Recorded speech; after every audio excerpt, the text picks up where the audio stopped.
ہمارا آج کا سبق کسب حلال کے حوالے سے ہے، تو آئیے ہم سبق شروع کرتے ہیں۔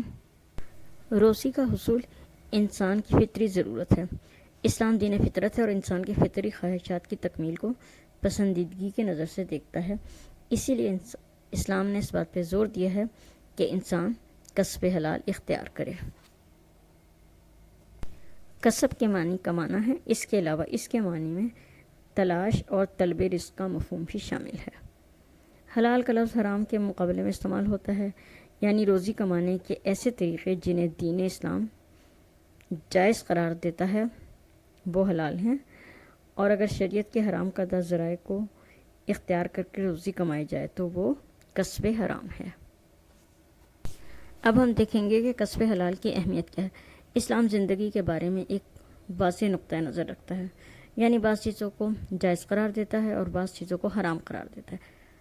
حرام کے ارتکاب کے نتیجے میں انسان کے بہت سے نیک اعمال بھی ضائع ہو جاتے ہیں، یعنی اگر انسان حرام کے ذریعے سے آمدنی حاصل کرے تو اس کی نیکیاں بھی ضائع ہو جاتی ہیں۔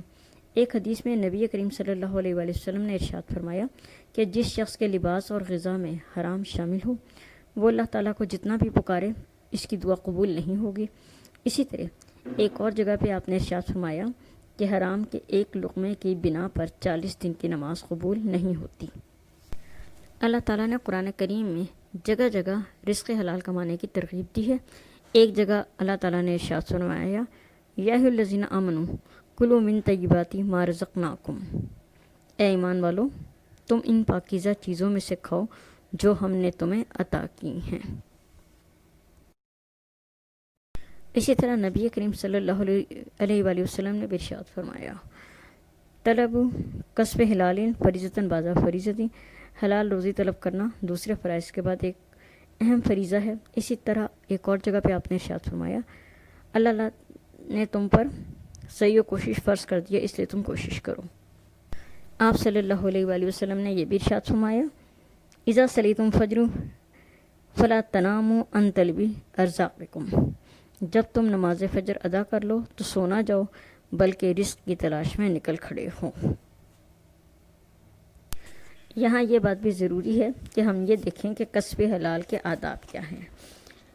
اگرچہ کسب حلال کی بہت تاکید کی گئی ہے، مگر اس کا یہ قطعاً مطلب نہیں کہ انسان اپنے دیگر فرائض کو نظر انداز کر دے اور صرف روزی کمانے کو اپنی زندگی کا مقصد سمجھے۔ اسلام کی راہ اعتدال اور میانہ روی کی راہ ہے، اسی لیے اللہ تعالیٰ نے کسب حلال میں بھی اعتدال اور میانہ روی اختیار کرنے کا حکم دیا ہے۔ اب ہم یہ دیکھیں گے کہ روزی کمانے کے ناجائز ذرائع کون کون سے ہیں۔ ان حرام ذرائع میں کچھ بہت مشہور ہیں، جیسے کہ گداگری۔ گداگری کا مطلب ہوتا ہے بھیک مانگنا۔ آپ نے جگہ جگہ دیکھا ہوگا کہ کچھ لوگ جو بڑے ہٹے کٹے ہوتے ہیں وہ لوگوں کو روک روک کر ان سے مدد کا سوال کرتے ہیں، بھیک مانگتے ہیں۔ اسلام نے ایسے لوگوں کو ناپسند کیا ہے۔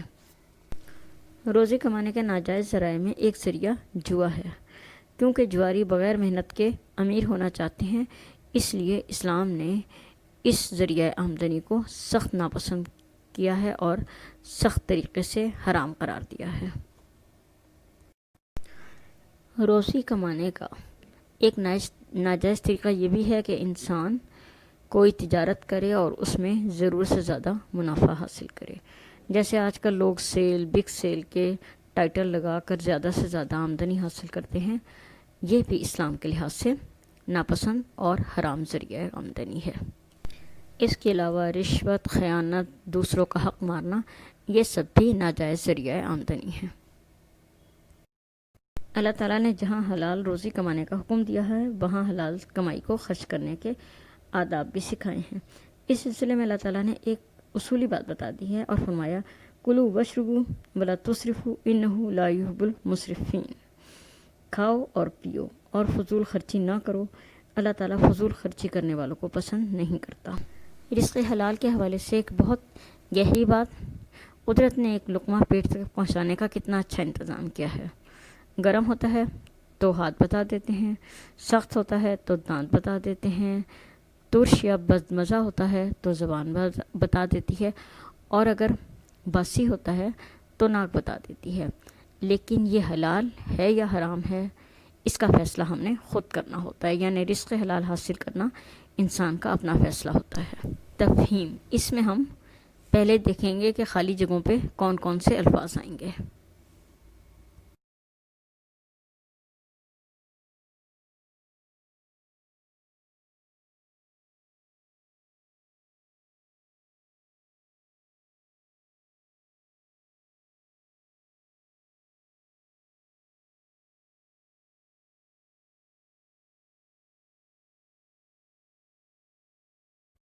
مختصر سوالات کے جوابات۔